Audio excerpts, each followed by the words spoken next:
Itanong na piliin si Baifang. Siya ay mula sa Sweden. Eriksen. 75 fights, 50 panalo, 44 KOs. Isang nangungunang general mula sa Sweden. Koster. Eriksen, mula sa... I don't ever slow up, no I don't take shit. I got no love for the fakeness. If you wanna play tough and wanna hate this, I'll always show up. I don't ever slow up, no I don't take shit. I got no love for the fakeness. If you wanna play tough and wanna hate this, I'll always show up and make a statement. I don't ever slow up, no I don't take shit. I got no love for the fakeness. If you wanna play tough and wanna hate this, I'll always show up and make a statement. Everything I do so instinctive and so passionate. Every word I move so descriptive.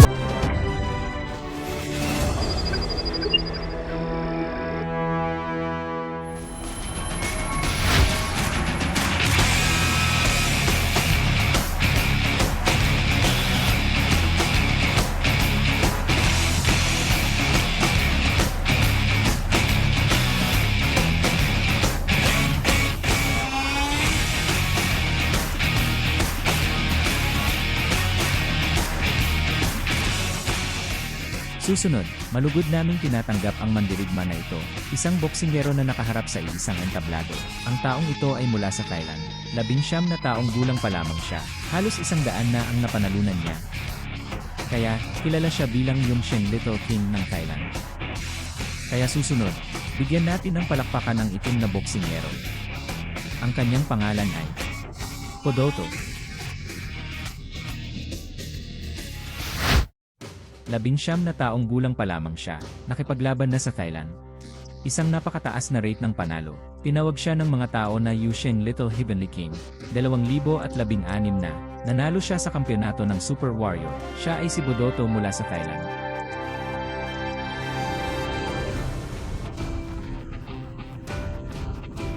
Kodoto, bihasa sa pagsugpo sa mga kalaban. Ang bilis at lakas ay isang perpektong kombinasyon. Masaganang pisikal na lakas, isang mabangis na estilo ng pakikipaglaban. Halos hindi siya matatalo. Sa bawat suntok, bawat tugma, tila pinatunayan ni Kodoto ang kanyang sarili sa mundo. Malapit nang dumating ang kanyang panahon.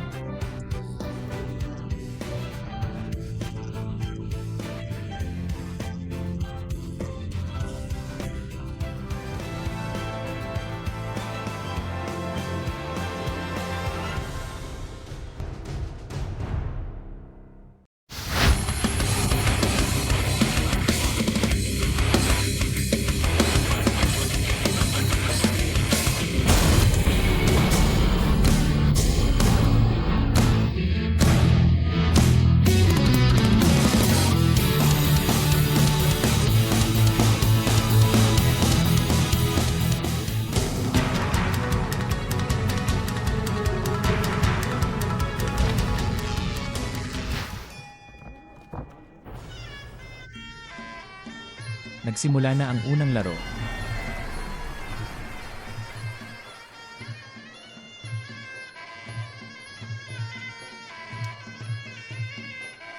Tingting na binanggit lang, dahil sa nakalipas na 2 taon, isang lokal na Muay Thai match sa Thailand. Ito ay naayon sa mga internasyonal na pamantayan, hindi lamang mula sa segment ng boxing na ito, gumawa ng ilang maikling bagay. Bukod pa rito, may ilang relatibong paghihigpit na ipinataw sa magkakaugnay na teknikal na prosesong ito. Nakita natin ito ngayon sa ilang mga tugma ng Muay Thai. Sa totoo lang, wala namang masyadong hugging segment na nakikita mo. Higit pa tungkol sa mga kamao at sipa sa paligid nito, at ang pamamaraan swap para sa tuhod at siko strike.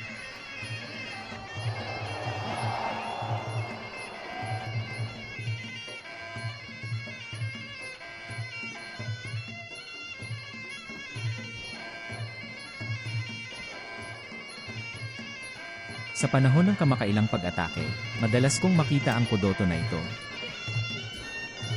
Madalas na ginagamit ang mga elbow strike. Kung ikukumpara sa nakaraang laban, ang kanyang mga pag-atake sa siko ay mas madalas. Dahil sa madalas na paggamit ng elbow strikes, pinatataas nito ang posibilidad na magkaroon ng isang gigi. Ayon ang iyong siko.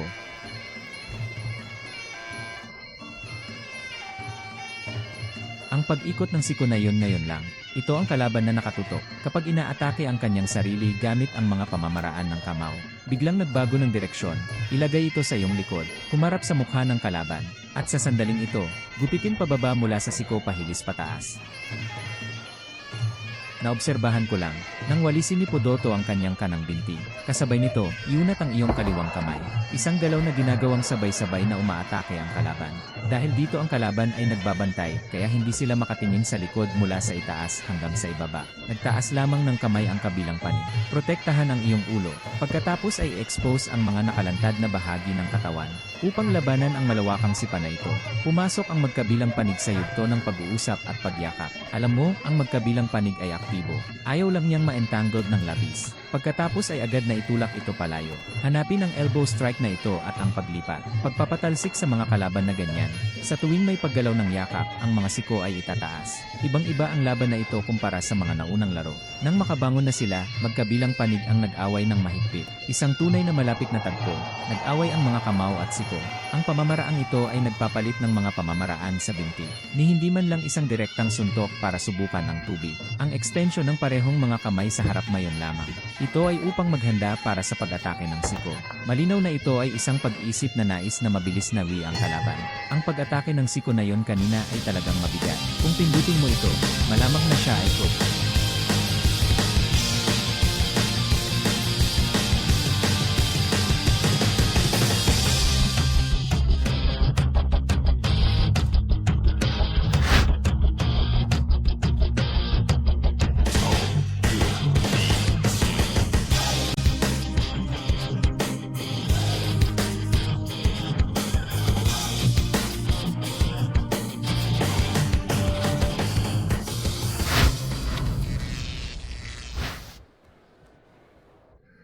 Nagsimula na ang ikalawang laro.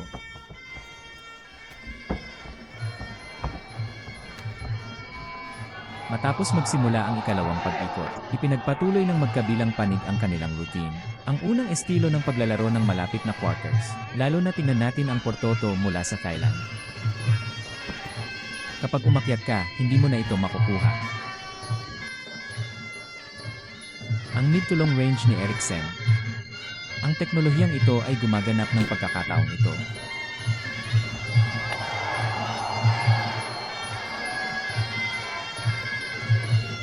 Ngayon lang, madalas akong gumamit ng tatlong elbow strike. Ngunit iniwasan na ito ni Eriksen. Ngunit ang pag-ikot na ito, sa palagay ko, malinaw na medyo naiba si Eriksen. Siguro medyo mahirap hawakan ito. Kung ito man ay pisikal na kalagayan, gayunpaman, mula sa isang teknikal na pananaw, nakaharap sa patuloy na mga siko ni Podoto, ang ganitong uri ng malapit na panggigipit ay malakas na. Eriksen sa pag-iisip at ang pagtitiis ng iyong katawan.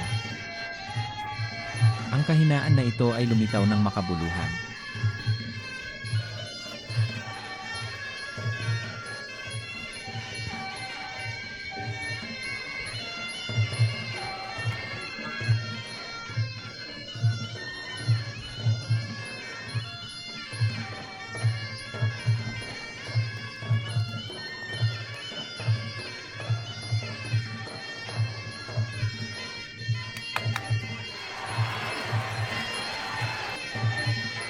Ngayon ay makikita natin ang mga pag-atake at palitan ng siko sa pagitan ng dalawang panig. Bagamat visual na nagsasalita, lalo na sa screen ng ngayon, hindi mo makikita ang mga kamangha-manghang eksena na ganito kalaki. Kung ikukumpara sa mga pamamaraan ng boxing, baka hindi mo ito makita. Ito ay isang napakalakas na pagsalakay. Panoorin natin ng personal. Ang pag-atake ng siko sa mukha ay may ganitong epekto. Ito ay lubos na malupit. Dahil ang siko ay itinuturing na pinakamahirap na bahagi ng katawan. Sa katunayan, ang pagkilos na ito ay napakaliit. Mahirap matukoy. Sa ngayon, ang magkabilang panig ay pumasok sa isang labanan ng mga siko. Para sa siko at malapit na yakap, ayusin ang mga posisyon. Naniniwala ako sa sandaling ito. Kaninong kakayahan ang pamamaraang yakap na ito upang ayusin ang postura ng katawan? Kung sino man ang magaling ay mas malaki ang tsansa na magsiko. Ang ikalawang pag-ikot ay talagang isang gusot na pakikibaka sa mga pamamaraan sa loob.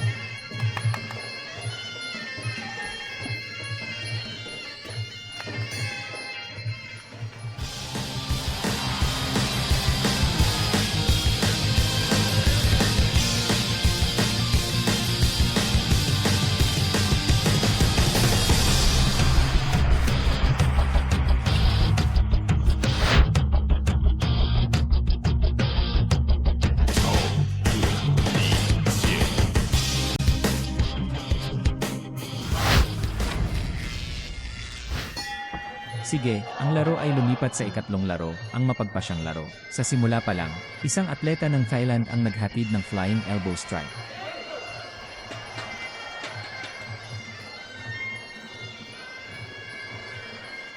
Sa katunayan, nagawa ni Eriksen na maglaro hanggang sa ikatlong round, at kaya niyang iwasan ang maraming siko mula kay Pudoto. Sa katunayan, ito ay lubos na mabuti. Personal sa palagay ko, dahil sa Pudoto na ito, sa sandaling magsimula ka, ito ay napakahalata. Yung tipong pakinabang para sa kita. Sa pilitang pagsalakay, ang pagnanais para sa gina ito ay napakahalata. Kaya maingat si Eriksen sa pagtatanggol. Dahil ang pagiging maingat ay hindi mag-isa.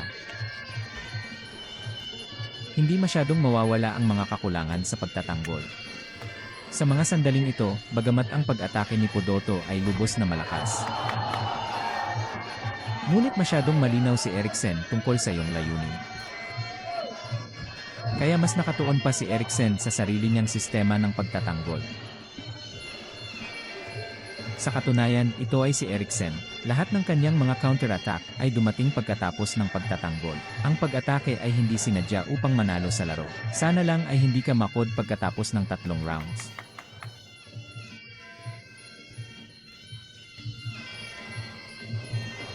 Isa pang pag-atake ng siko. Nakita ni Pudoto ang pag-atake ng kanyang siko, at hinabol ang kaaway sa tagumpay. Ang distansyang ito ay nangangailangan ng napakahusay na pag-atake ng siko, kakayahan sa pagkontrol ng distansya, at pag-aayos ng puwersa sa pag-atake ng siko. Kailangan mong maging lubos na bihasa, dahil ang elbow strike mismo ay may medyo maikling saklaw. Medyo maikli ang saklaw ng welga na ito. Kapag ikaw ay nag-iisa ng iyong lakas, maikli, makinis, mabilis. Kapag nag-ehersisyo ka ng puwersa, dapat mong kontrolin ng mabuti ang distansya bago ilunsad. Nakita namin na aktibo ring gumaganap si Eriksen ng ilang elbow strike. Ngunit ang lahat ay epektibong ipinagtanggol ng Pudoto na ito. Sa puntong ito, kailangan ni Eriksen ang mga medical na kawani sa labas ng court upang pumasok at hawakan ito.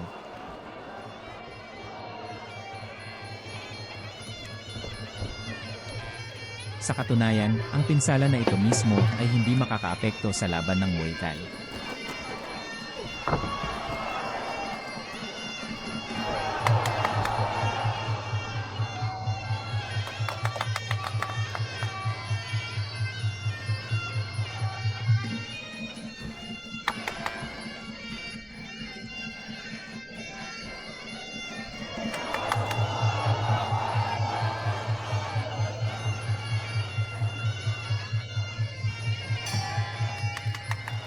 Natapos na ang 3 laro.